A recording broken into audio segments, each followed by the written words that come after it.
Greetings, everybody. This is Pavlos Laguretos from WagerTalk. I'm here to break down Group E of the upcoming Euros, which start on Friday. And it's a really exciting tournament, guys. There's going to be a lot of props, a lot of futures. I actually have a lot of futures loaded at my page right now. We're on a hitter in the past 10 days or so, 24 and 10.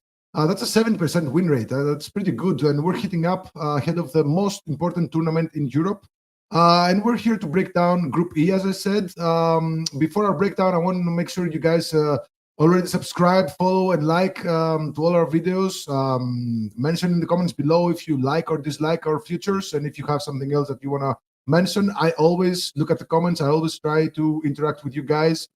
So let's make some money together. Group E of the Euros. Now, Group E is a very strange group in the sense that we have one big name, which is Belgium, and then we have Romania, Slovakia, and Ukraine. So this is probably one of the least, let's say, talented groups in the Euros. However, all these teams, they made their way through the qualifiers and under very difficult circumstances as well, but they're here in the Euros. And, on first glance, this is a group that has a clear winner, and that is Belgium. But on a second glance, it also has a clear loser, and that is Romania. Romania, they made a really good run in the qualifiers, albeit in a not so strong group. So they had a pretty easy group, and they made a good job. They had a really easy group, and they made it to the final stage of the Euros. However, when you compare them to Slovakia and Ukraine, they're just a bit lower in terms of experience and quality. Now, keep in mind that the two top teams in each group, they qualify automatically to the next round, while the four third place teams will move on to the round of 16 as well. So there is a chance for a team that finishes third to move on to the competition. Now, Belgium, I think they'll finish first, even though they had Belgium had the best generation of players for the past decade or so, but they had a bad coach and they didn't win anything. I think their best run was a third place, and then they usually get eliminated in the quarterfinals. But now they're under a new coach, a coach that, he's fond of the 3-4-1-2 formation, but now he's been using 4-2-3-1 formation with Belgium. Probably he's just using what he has because Belgium doesn't have two strikers to use that formation. So he uses just the one striker, which is Lukaku.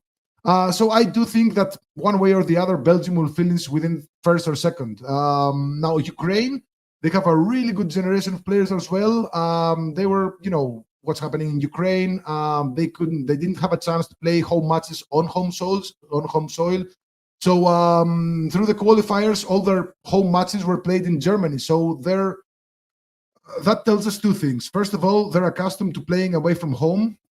And the second thing is that they had a lot of support in Germany. And the tournament, the Euro, is played in Germany. So I expect a lot of people cheering for Ukraine in the stand. So it's pretty much like a home match for them, quote unquote. So Slovakia, they have a good generation of players as well. They play mad defense. And I think that Romania might not be able to score at all against them. So looking at this group, again, Belgium will finish first or second. I think Ukraine finished second and Slovakia finished third.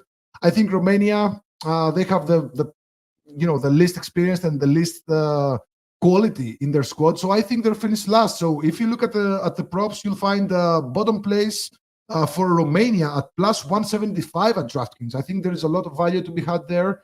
I think Romania might not be able to score a single goal in this group. Now, again, let me remind you guys, last season, I made 142 units betting in soccer from May to August. We had the Leagues Cup, the MLS, we had Copa Libertadores, Copa Sudamericana. We had a lot of, we had the Brazilian League, the Argentinian League.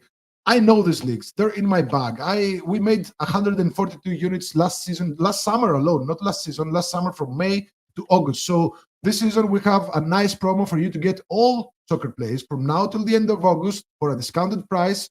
It's my summer soccer special where you get all plays, all props, all futures, and all 5% releases from the competitions that I already mentioned. And on top of that, we also have the 2024 Euro and the Copa America that starts in about 10 days from now. So there's a lot of competitions, a lot of money to be had.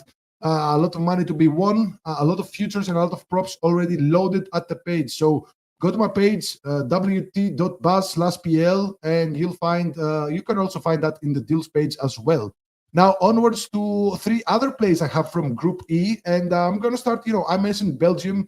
They have probably the best generation of players they've ever had, but they've been underperforming in each and every major tournament they participated in. However, they changed their coach after their catastrophic run in the 2022 World Cup, and under the new coach, they're playing good. They're playing good. Lukaku is playing good. He's scoring goals.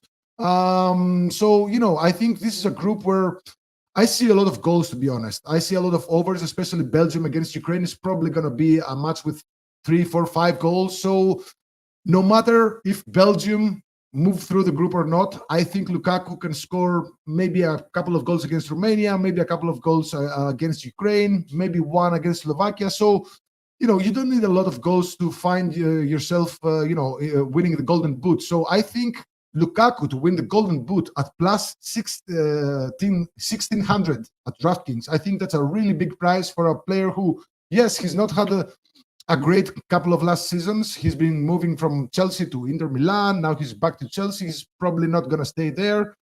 He's struggling with stability in his club environment, if you will.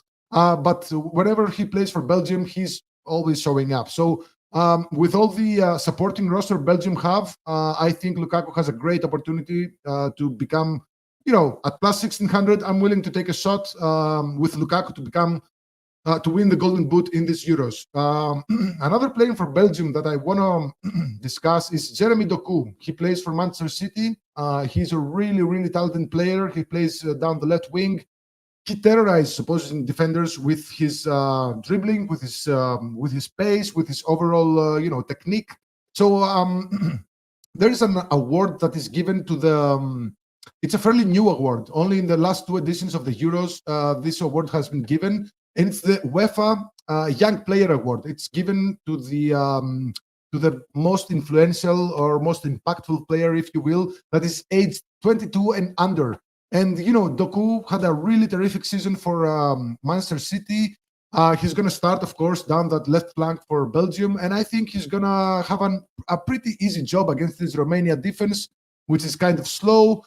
I think especially if Belgium make a deep run in this tournament, I think Doku is going to be in the shortlist to win this award. So give me Doku to win the Young Player of the Tournament award at plus 1600. But wait, there's more. I have another Golden Boot candidate from this group, Group E, and it's none other than Ukraine's Artem Dovbyk. Now, this is a guy that was recently transferred to Girona in the La Liga. And keep in mind that Girona were actually leading the La Liga for at least the first third of the La Liga season. He won the Golden Boot in the La Liga. And keep in mind that, yes, this is a team that... it's a fairly small team, Girona. They were recently promoted a couple of years ago, but they made excellent additions. Of course, they're in the City group, so they're owned by Manchester City. So they have the know-how, they have the techniques, they have the facilities of the City group. So, and they also have the money of the City group. So they brought Dovbyk, and he had a terrific season in the La Liga. Again, he won the Golden Boot in the La Liga, or the Pichichi as they call it in Spain. He's a really big guy, up front. He's a huge aerial threat, so he can, score through the headers. He has a powerful shot. I think he can score with both feet. So I think Ukraine, for whatever reason, they're gonna have let's say a favorable push by the referees. I don't want to get too much into it, but I think Ukraine, they actually have a great generation of players, as I said before. But one good striker in that squad, and that's Dovbyk. He's really hot. He had the season of his life. He's coming off a career season, and I think he can continue his streak in the Euros. Now, again, if he scores a couple of goals against Romania, maybe one against Belgium and one against Slovakia, he already has 4 goals in the group stage. And if Ukraine move on to the next round, maybe he can score one more. Keep in mind that you don't need to score like 10, 11, 12 goals in these Euros to become the top goal scorer. You can score like 5 or 6 goals, and you're in it. So I think Dovbik, you know why I like Dovbik? Because the price is massive. I was looking at, I've been looking at Euro futures and props for maybe a month now, and he's still at plus 5,000. Plus 5,000 for a player who, yes, Ukraine are not one of the big names in this tournament, but uh, remember these words. I think this is a tournament where the big names like England, like maybe Germany, are not going to have such an easy time. So maybe we'll see some underdogs. Maybe because since 2024 came around, we've seen a lot of underdogs do a lot of damage, especially in the Africa Cup of Nations. We saw teams that we wouldn't even believe that they have the quality to make deep runs. They made it through the semifinals, through the quarterfinals, and that inspired all the other underdogs, whether it is a national team or a club. Since the end of the AFCON back in what was late February, we've seen a lot of underdogs believe in their stories, believe in the Cinderella story. So why not? I think Ukraine have what it takes. They have an easy group. Maybe they can make a good run to the round of 16, maybe the quarterfinals. And Dovbik, again, he's coming off a career season. He scored a ton of goals. He didn't score them randomly. He's a really talented guy and pretty young as well. So all things considered, I wouldn't price him. To be honest, I would have him like maybe plus 2,000, plus 2,000, plus 2,500, but plus 5,000, plus 5,000 is a huge number. And I'm investing like half a unit, 1 unit, whatever you can afford. I think it's probably the best value you'll find out there. So here it is for futures for Group E in the Euros.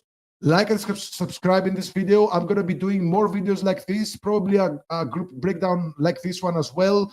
But of course, as the Euro rolls out on Friday, I'm going to be posting daily prop videos and all my thoughts for any given day, because we're going to have 3 matches every day in the Euros, and as soon as the Copa America rolls out, we're going to have 6 matches every day. So this is far from an easy summer, far from a quiet summer. We're going to have action every single day from now till maybe, I don't know, mid-July. And then as soon as this finishes, we got Leagues Cup, we got the Olympic Games, we got MLS. And keep in mind that in mid-August, all the top European leagues start. So again, look at this deal. You're going to get all plays, all futures, all props, all 5% releases from now until August, until the end of August. So you'll get all the Euros, all the Copa Americas, all the MLS, all the Leagues Cup, everything. And you'll get 1 month or maybe 3 weeks of the start of the top 5 European soccer leagues. So again, drop a comment below. Let me know what you think of these props. Let me know if you think that